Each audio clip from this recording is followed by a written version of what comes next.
Hello and welcome to FP Live. I'm Ravi Agrawal, Foreign Policy's Editor-in-Chief. The United States and China have stepped back from the brink, but for how long? Last week, the presidents of the world's two biggest economies, Donald Trump and Xi Jinping, met in South Korea for their first meeting since 2019.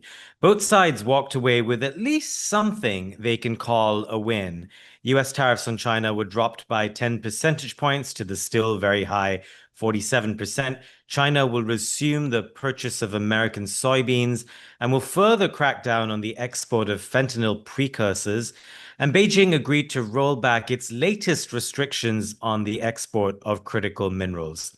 But as you can read on foreignpolicy.com, the deal between the two leaders is essentially a handshake. It's vague, lacking detail, and somewhat reversible. And yet, it is better than the alternative after nearly a year of escalating trade tensions. If this is your first time joining us on FP Live, welcome. We will take some subscriber questions, as always. And on that note, I'm hosting an Ask Me Anything episode later this month.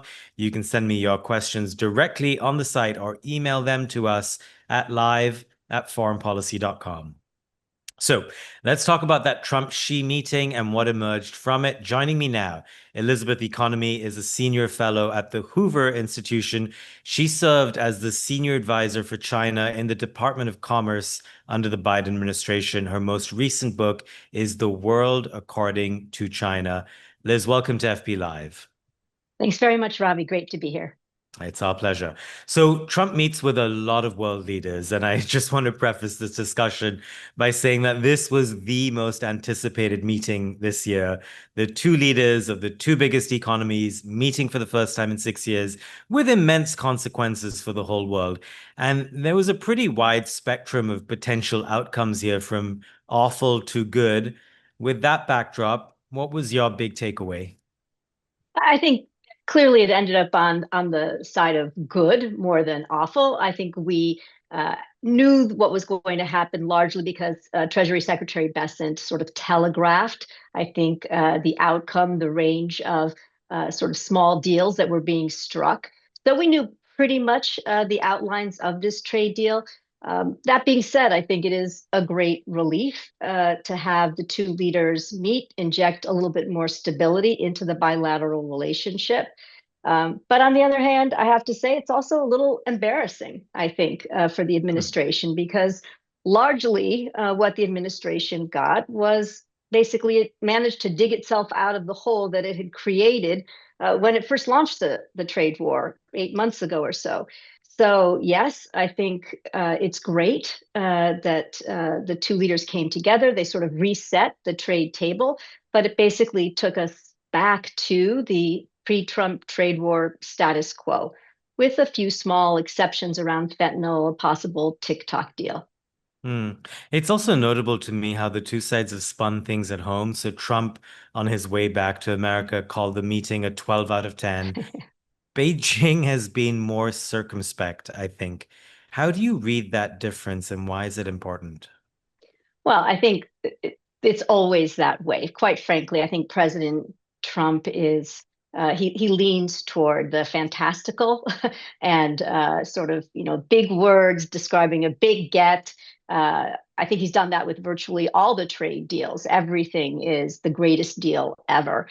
The Chinese, by and large, are much more circumspect. And I think what they had to say really reflects the reality of the deal, which is it takes us back to, again, the pre-Trump trade war status quo. So neither side really got much out of the deal, except we got back to where we were 8 months ago.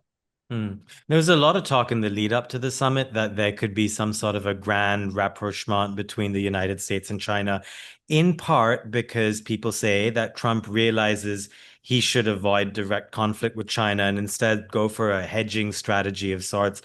And I guess for the proponents of that theory, last week's meeting served as evidence that Trump is now ending the hawkish approach to China that he himself began about a decade ago.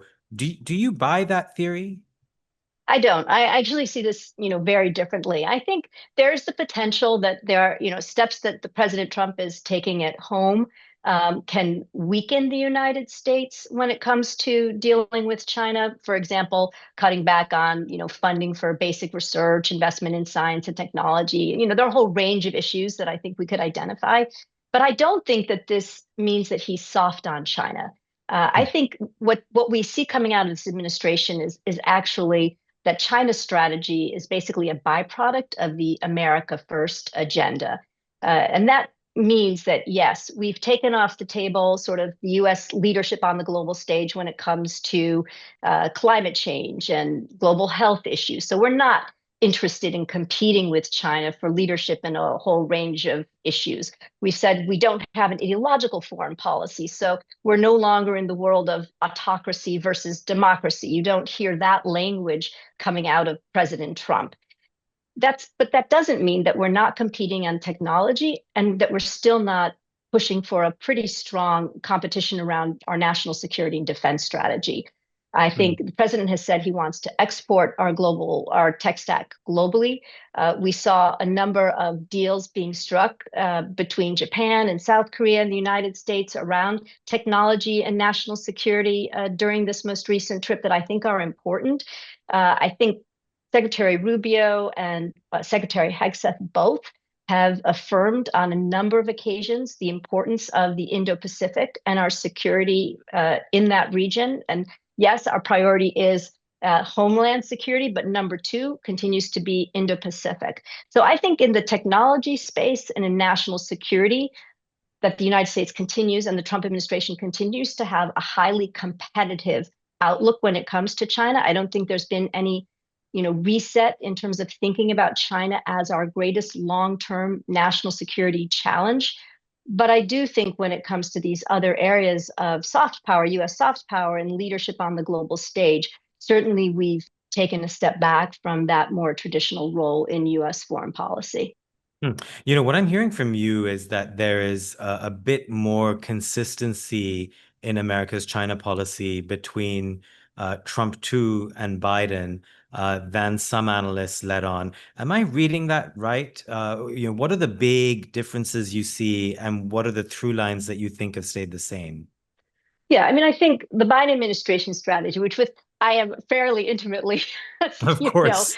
familiar, having worked there for a few years, was invest, align, compete. And I think on the invest side, the Chips and Science Act is continuing. The IRA, the Inflation Reduction Act, which was about putting the United States forward in terms of competition in the clean energy space, has definitely been scaled back. It's not entirely gone, but certainly that's not the top priority for President Trump. So we see some changes there. But I think that idea of investing in the United States, of bringing back, manufacturing, which was a Trump 1, a Biden, and a Trump 2 priority, I think that's a really important through line. I think there are, both the Biden and Trump administrations may have different ways of going about trying to achieve these objectives, but the objectives, I think, remain the same. I think a big difference is certainly what I just mentioned. And President Biden very much framed the competition with China as autocracy versus democracy. He had 3 big democracy summits, during his 4 years. I think that, again, is off the table. President Trump is not interested in a competition between models. He doesn't tend to differentiate.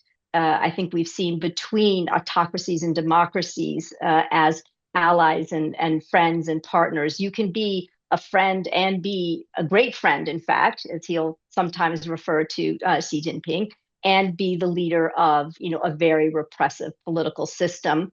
And you can be the head of a democracy and face his ire. So that is sort of off the table. I think also in terms of leadership on the global stage, that was very important to the Biden administration. Again, reasserting U.S. leadership, getting back into the Paris Climate Accords, getting back into the UN Human Rights Council. Again, President Trump has pulled us back out of these organizations. But that doesn't mean that, again, he's not competitive when it comes to things like technology. And I think continuing to compete and setting technology standards in, sort of the international system will be important. There's also been, I think, something very much underreported, which is the president's interest in competing in what I would call frontier domains, right? Strategic domains. So the Arctic, seabed mining, space. Again, you see, quietly some of these executive orders that really speak to the U.S. getting back in the game in these areas. These were also important in the Biden administration, but I think there's a renewed emphasis emanating from the Trump administration. So some new forms of investment that I think are designed to, kickstart, the United States in terms of our actual capabilities, right? Building 4 new Arctic ice cutters.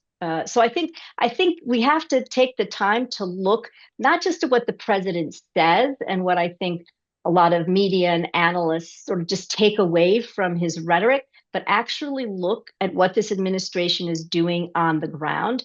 And I think you begin to find more continuity in the assessment of China and in the objectives that both administrations hold in terms of how to respond to China. Again, I think the greater difference may well be in the approach, right? The strategy that is developed, where I think the Trump administration tends to be far more coercive with our allies and partners, and the Biden administration tried to be much more, oriented toward partnering from the, very outset.